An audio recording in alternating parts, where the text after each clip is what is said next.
Today's teaser comes from Delirium by Lauren Oliver. I had been wanting to read this for a while. If you're not sure what it's about, it's basically a dystopian world where love has been declared a parasite. It's a disease and they cure it by basically giving people lobotomies.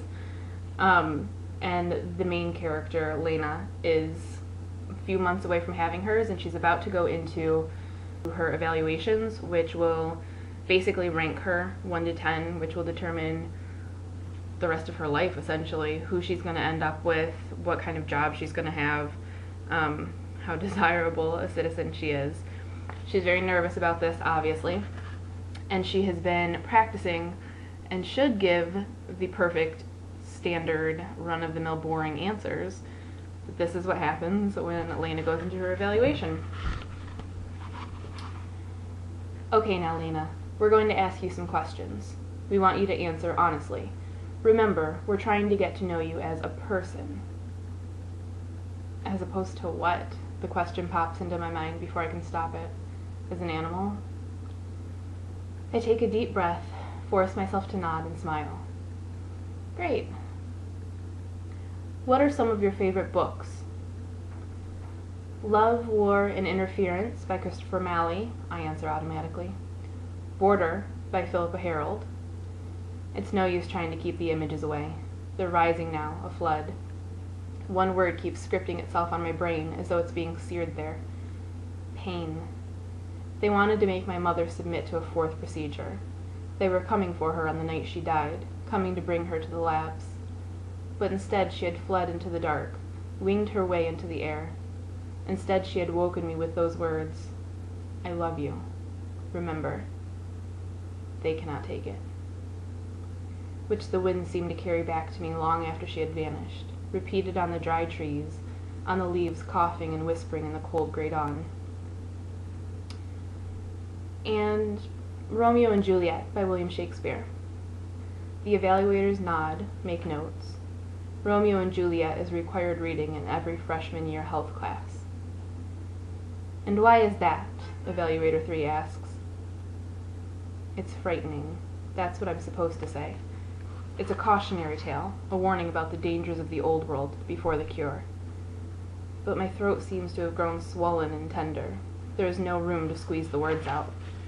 They are stuck there like the burrs that cling to our clothing when we jog through the farms.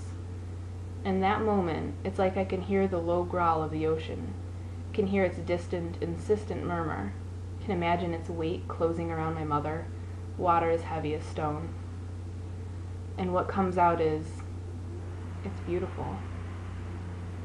Instantly, all 4 faces jerk up to look at me, like puppets connected to the same string. Beautiful? Evaluator 1 wrinkles her nose. There's a zinging, frigid tension in the air, and I realize I've made a big, big mistake. The evaluator with the glasses leans forward. That's an interesting word to use. Very interesting. This time, when he shows his teeth, they remind me of the curved white canines of a dog. Perhaps you find suffering beautiful? Perhaps you enjoy violence? No, that's not it. I'm trying to think straight, but my head is full of the ocean's wordless roaring. It is growing louder and louder by the second, and now, faintly, it's as though I can hear screaming as well, like my mother's scream is reaching me from across the span of a decade. I just mean, there's something so sad about it. I'm struggling, floundering, feeling like I'm drowning now, in the white light and the roaring. Sacrifice. I want to say something about sacrifice, but the word doesn't come. Let's move on. Evaluator 1, who sounded so sweet when she offered me the water, has lost all pretense of friendliness. She's all business now. Tell us something simple. Like your favorite color, for example. Part of my brain, the rational, educated part, the logical me part, screams, blue, say blue. But this other, older thing inside of me is riding across the waves of sound, surging up with the rising noise. Gray, I blurt out. Gray? Evaluator 4 splutters back. My heart is spiraling down to my stomach. I know I've done it. I'm tanking. One can practically see my numbers flipping backward. But it's too late. I'm finished.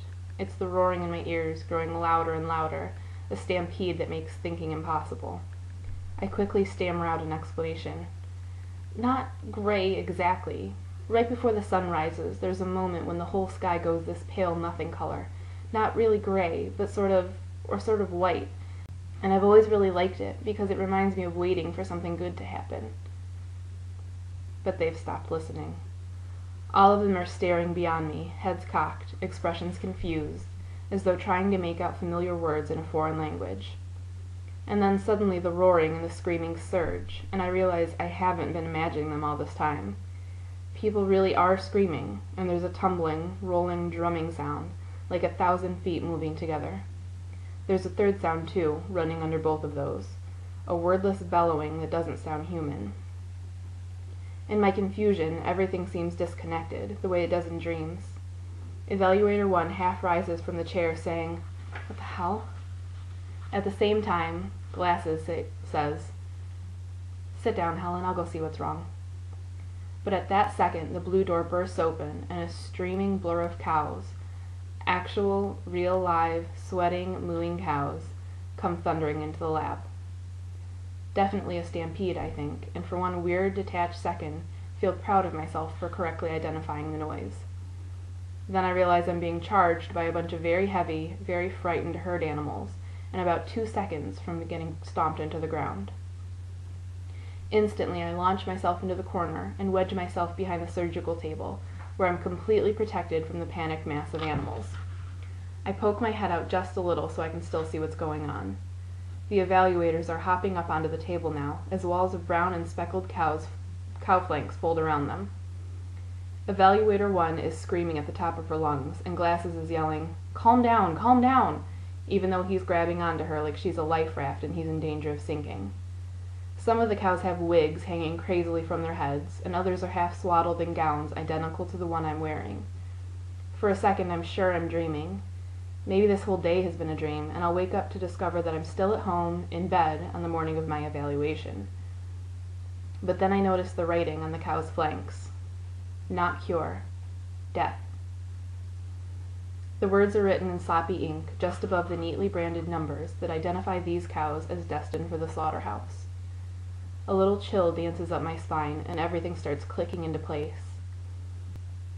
Every couple of years, the invalids, the people who live in the wilds, the unregulated land that exists between recognized cities and towns, sneak into Portland and stage some kind of protest. One year they came in at night and painted red death skulls on every single one of the known scientists' houses. Another year, they managed to break into the Central Police Station, which coordinates all the patrols and guard shifts for Portland, and move all the furniture onto the roof, even the coffee machines. That was pretty funny, actually. And pretty amazing, since you'd think Central would be the most secure building in Portland.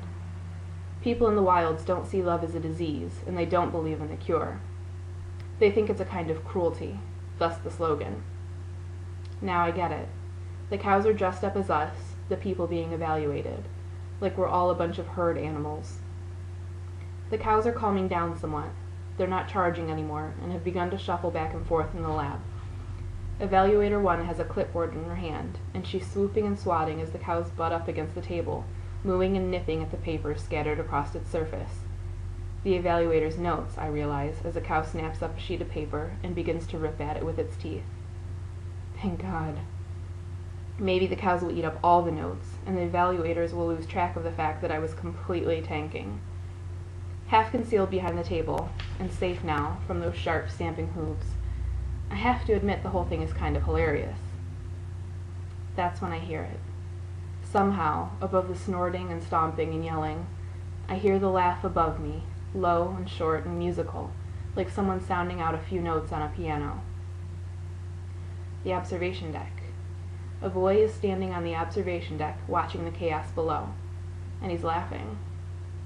As soon as I look up, his eyes click onto my face.